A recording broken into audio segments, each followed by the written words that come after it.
দিন দিন বন্ধ্যাত্ব বাড়ছে। এর চিকিৎসায় কাজ করে কোএনজাইম Q10। এর সম্ভাবনা, বৈজ্ঞানিক ভিত্তি এবং আধুনিক চিকিৎসা ব্যবস্থাপনায় ভূমিকা নিয়ে বৈজ্ঞানিক সেমিনারের আয়োজন করে দি ইবনে সিনা ন্যাচারাল মেডিসিন লিমিটেড।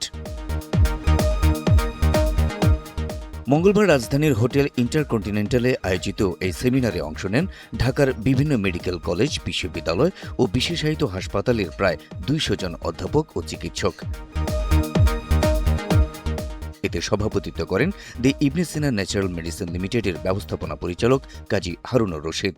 আপনাদের পরামর্শ, কথা ইবনে সিনা ন্যাচারাল মেডিসিনকে পরবর্তী পর্যায়ে আরও ঔষধ বাজারে আনার জন্য উৎসাহিত করবে। প্রধান অতিথি ঢাকা বিশ্ববিদ্যালয়ের ফার্মেসি বিভাগের সাবেক ডিন, ঔষধ প্রশাসন অধিদপ্তরের সাবেক মহাপরিচালক ও ফার্মাসিউটিক্যাল কেমিস্ট্রি বিভাগের ইমেরিটাস অধ্যাপক ডক্টর চৌধুরী মাহমুদ হাসান বন্ধ্যাত্ব চিকিৎসায় বাংলাদেশ এনজিকিউ নামে ওষুধানায় দি ইবনে সিনা ন্যাচারাল মেডিসিন লিমিটেডকে ধন্যবাদ জানান। যেহেতু কোএনজাইম, এটা সাইড এফেক্ট অনেক কম, এটা ন্যাচারাল প্রোডাক্ট, এটা নেওয়া যাবে। অতএব আমরা সবাইকে বলেন, কিন্তু যখন প্রয়োজন তখন নেবেন, যে কথা বললো, অপ্রয়োজনীয় নেওয়ার কোনো জাস্টিফিকেশন নাই। সেমিনারে স্বাগত বক্তব্য দেন দি ইবনে সিনা ন্যাচারাল মেডিসিন লিমিটেডের বিপণন পরিচালক অধ্যাপক ডাক্তার শাহ মোহাম্মদ বুলবুল ইসলাম। অতিরিক্ত চাপের জন্য, শারীরিক হোক, মানসিক হোক, অর্থনৈতিক হোক, সামাজিক হোক, এই চাপগুলোর জন্য কি মাইটোকন্ড্রিয়াগুলো ঠিক মতো কাজ করতে পারে না। কাজ করতে না পারার ফলে যে ঘটনাটা ঘটে, দুই জায়গায় মেইনলি ঘটে। একটা হলে হার্টে, আরেকটা ঘটে বাচ্চাদের ক্ষেত্রে, যেটাকে আমরা ফার্টিলিটি বলি, বন্ধ্যাত্ব যেটাকে বলি। তো এই দুইটা জায়গায় এই মাইটোকন্ড্রিয়াটাকে সচল রাখার জন্য, ঠিক রাখার জন্য এই যে এনজিকিউ, এটা একটা এনজাইম, কোএনজাইম, এটা কাজ করে। বিশেষ অতিথির বক্তব্যে বাংলাদেশ মেডিকেল বিশ্ববিদ্যালয়ের রিপ্রোডাক্টিভ এন্ডোক্রাইনোলজি অ্যান্ড ইনফার্টিলিটি বিভাগের সাবেক চেয়ারম্যান ও অধ্যাপক ডাক্তার জেসমিন বানু বলেন, এই কোএনজাইম কিউ বয়স বাড়ার সাথে সাথে কমে যায়। এক্ষেত্রে এনজিকিউ ওষুধটি উপযোগী, তবে এটি ব্যবহারের সতর্কতারও প্রয়োজন বলে জানান তিনি। আগে যে ইনফার্টিলিটি একটা গর্ভবাধা ট্রিটমেন্টের উপরে চলতো, সেই গর্ভবাধা ট্রিটমেন্টে আমরা না থেকে এখন অপটিমাইজ করি ট্রিটমেন্টটা।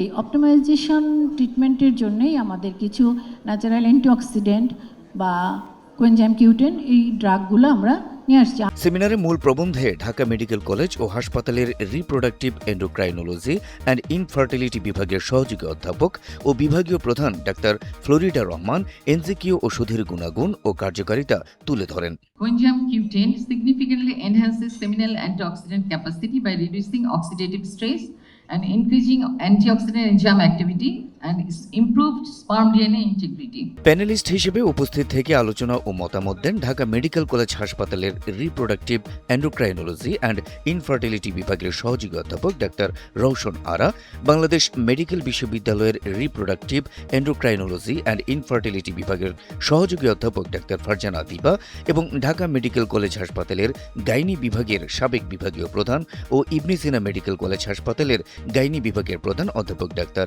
নূর সাইদা। সেমিনারে ঢাকার বিভিন্ন শীর্ষস্থানীয় মেডিকেল কলেজ, বিশ্ববিদ্যালয় ও বিশেষায়িত হাসপাতালের প্রায় 200 জন অধ্যাপক ও চিকিৎসক অংশগ্রহণ করেন।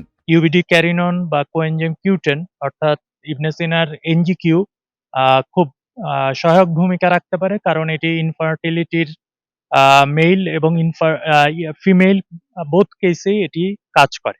ইনফার্টিলিটি গ্লোবালি একটা প্রবলেম।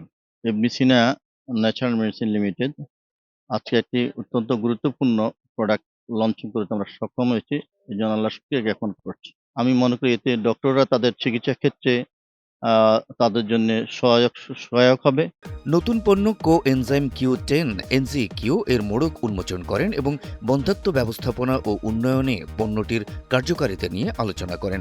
অনুষ্ঠানে আরও উপস্থিত ছিলেন দি ইবনে সিনা ন্যাচারাল মেডিসিন লিমিটেডের নির্বাহী পরিচালক ও প্রধান অর্থ কর্মকর্তা, এজিএম ও মার্কেটিং বিভাগের প্রধান, সেলস বিভাগের গ্রুপ হেড এবং উভয় বিভাগের অন্যান্য ঊর্ধ্বতন কর্মকর্তারা। অনুষ্ঠানের শেষে ধন্যবাদ জ্ঞাপন করেন প্রতিষ্ঠানটির GM and head of sales Mohammad Ilias.